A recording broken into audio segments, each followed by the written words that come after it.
Today, we're diving into a fascinating story. It's about how a powerful set of ideas, passed down from a father to his son, ended up being forged into a full-blown national movement. We're talking about Rabbi Zvi Yehuda Kook and how he became the architect of an ideology that is still a huge deal in modern Israel. So how does that even happen? How does one person, a scholar, a rabbi, become the ideological engine for one of the most powerful political and social movements in a country's entire history? That's really the core question we're going to unpack here. Okay, so to really get the ideology, we've got to start with the man himself and the very real movement that he sparked. So let's set the scene. It's right after the Six-Day War in 1967, and this new force just explodes onto the scene in Israel. It's called Gush Imonim, which means the Block of the Faithful. And their mission? It was crystal clear and fueled by this incredibly powerful theology. For them, settling the territories that Israel had just captured wasn't just about politics. No, it was a vital step in God's plan for redemption. And who was the guy who built that whole theological framework? The intellectual architect behind Gush Imonim. That was Rabbi Zvi Yehuda Kook. His followers just called him Ratzia. And you got to understand, he wasn't just some teacher. He was literally building an entire worldview. So how did he pull it off?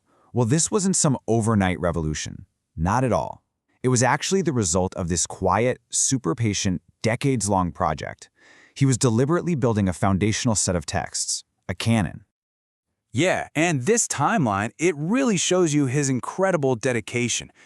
His father was the famous Rabbi Abraham Isaac Kook. When he died in 1935, Ratzia didn't just jump into the spotlight. Nope. For almost 20 years, he basically went into seclusion. He had one single focus, to meticulously edit and publish all of his father's huge collection of writings. And listen, this was way more than just a son honoring his dad. For Ratzia, this was a sacred mission. He saw his father's work, like his book Orot, or Lights, as this pure flask filled with the holiest ideas you can imagine. He felt his job was to take all that and distill it down into a philosophy that was coherent, accessible, and ready to be used. And here's the key takeaway, right? This was incredibly strategic. Ratzia knew that if you want to have a real, lasting impact on a national scale, you can't just build a movement on personality. It needs a solid, written foundation, a canon that people can actually study, argue about, and most importantly, act on.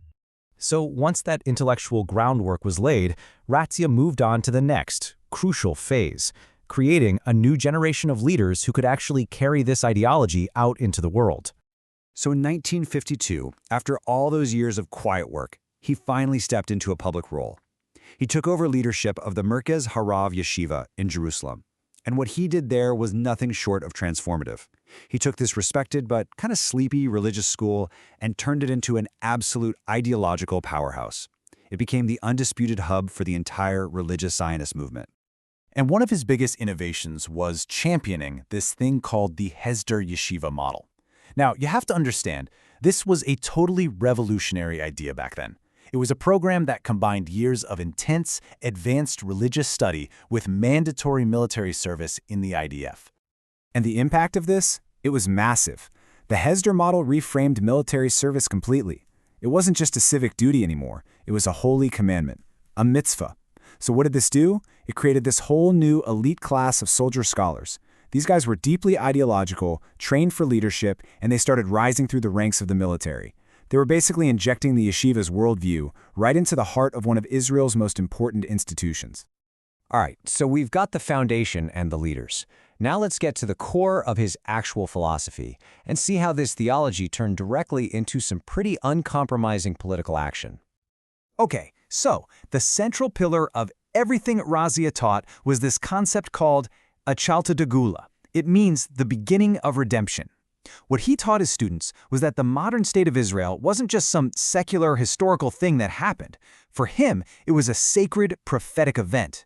It was the divinely ordained start of the final messianic redemption. And as you can imagine, a belief like that has some serious political consequences. Here's a perfect example. After the '67 war, Defense Minister Moshe Dayan was talking about maybe giving back some of the captured territory. Ratzia's response was just absolute. He told him that Israel's control over its historic homeland was completely non-negotiable. His words were, "These things are once and for all."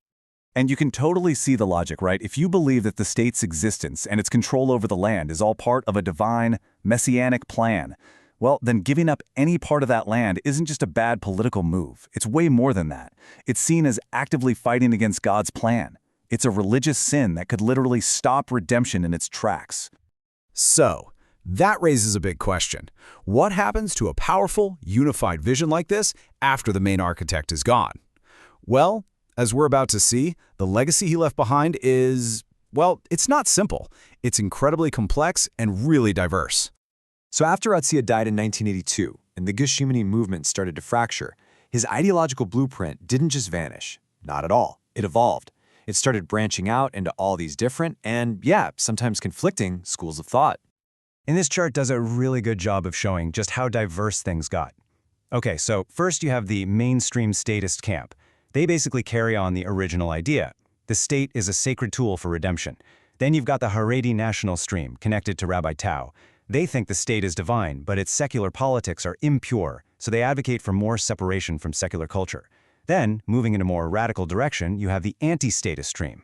Thinkers like Rabbi Ginsburg see the modern state as an impure shell that eventually needs to be broken to let the real holy kingdom emerge. And then there's a totally different direction, the peace-oriented path from people like Rabbi Froman. His whole idea was that the land is actually holier than the state, which led him to a theology focused on dialogue and coexistence. And all of this really leaves us with a huge fundamental question. The story of Rabbi Zvi Yehuda Kook is this incredible case study of how ideas can literally shape reality. But it also shows us something else. Once you turn a theology into a political blueprint, what happens next is anyone's guess. Its evolution becomes unpredictable. It leads to this complex legacy of conflict, but also creativity, and just constant reinterpretation. And the question of what happens next, well, that's a question that's still being answered on the ground every single day.